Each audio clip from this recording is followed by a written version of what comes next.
You don't see many of these in Australia, but in India, they're as common as a lunchbox. What do you think it is?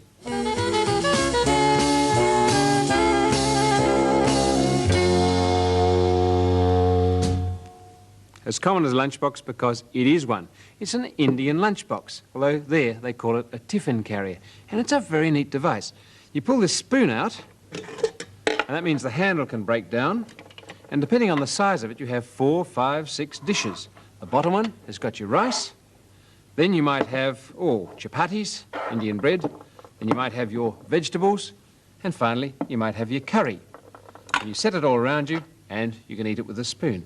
It's a really great idea. It ought to catch on here. I want to know.